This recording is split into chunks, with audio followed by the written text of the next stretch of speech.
ఇక తూర్పుగోదావరి జిల్లా CH అగ్రహారంలో June 6న అదృశ్యమైన 2 ఏళ్ల చిన్నారి జ్ఞానేశ్వరి ఆచూకీపై పోలీసులు దర్యాప్తును వేగవంతం చేశారు. కేసులో తుని డీఎస్పీ తిలక్ కీలకమైన విజ్ఞప్తి చేశారు. చిన్నారి జ్ఞానేశ్వరి ఎవరి వద్ద ఉన్నా ఎలాంటి భయాలు లేకుండా క్షేమంగా తమకు అప్పగించాలంటూ ఆయన కోరారు. పాపను సురక్షితంగా అందజేసిన వారిపై ఎటువంటి చట్టపరమైన చర్యలు తీసుకోబోమని డీఎస్పీ స్పష్టమైన హామీ ఇచ్చారు.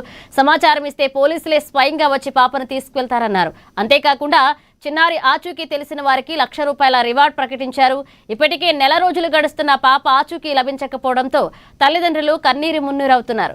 సోషల్ మీడియాలో వచ్చే వదంతులను నమ్మవద్దని పోలీసులు ప్రజలకు విజ్ఞప్తి చేశారు.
తీసుకొస్తే నో కేసు.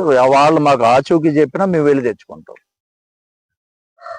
ఎందుకంటే ఆ బిడ్డని మనం క్షేమంగా తల్లిదండ్రులు చేరడమే మన మెయిన్. మీరైనా మీవేనా కలిసి మనం చేసేది అది.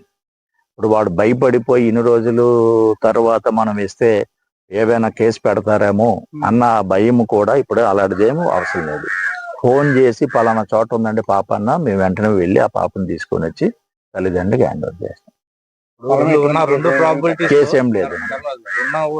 రెండు ప్రాపర్టీస్ లో యానిమల్ క్యాచ్ అయితే మనకి రిమైన్స్ ఉండాలి. లేదు ఎవరైనా పట్టుకుపోయి ఉంటే ఇంత నెట్వర్క్ నుంచి తప్పించుకునే అవకాశం అయితే లేదు. ఫుటేజ్ నుంచి టవర్ డంపుల నుంచి తప్పించుకునే అవకాశం లేదు. ఎప్పుడు అవకాశం ఉంటుందంటే అతను ఏ సెల్ ఫోన్ వాడి ఉండాలి. వచ్చిన స్ట్రేంజర్స్ ఎవరైనా కానీ ఈ కొండ ప్రాంతం తెలిసిండి ఈ జనసంచారం రాకుండా కొండల వైపు నుంచి కొండల్లో నుంచి వెళ్ళిపోయి ఉండాలి. ఈ కొండ లాస్ట్ ఎండింగ్ ఇంచుమించు 21 కిలోమీటర్స్ అడ్డ రోడ్డు వరకు ఉంటుంది. కొండలో నుంచి పట్టుకుపోయి ఉండాలి. అంతకు మించి ఈ ఫుటేజ్ నుంచి టవర్ డంప్ నుంచి తప్పించుకునే అవకాశం లేదు. ఎప్పుడు అవకాశం ఉందంటే అతను సెల్ ఫోన్ యూజ్ చేసి ఉండకపోవాలి. సెల్ కూడా వాడిని తెలియకుండా ఉండాలి. ఈ టవర్కి ఈ సీసీ ఫుటేజ్కి ఎక్కడ కవర్ అవ్వకుండా ఉండాలి. కాబట్టి మనం అది జరిగిందా ఇది జరిగిందా అన్నది మనకి ఇంతవరకు కంక్లూజన్ రాలేదు. కాబట్టి ఈ రెండు యాంగిల్స్ లో ఇంకా మనం మరో వెరిఫికేషన్ జరుగుతూనే ఉంది. పాప ట్రేస్ అయ్యే వరకు జరుగుతుంది. తీసుకొచ్చి ఇక్కడ నో కేసు. వాళ్ళు మాకు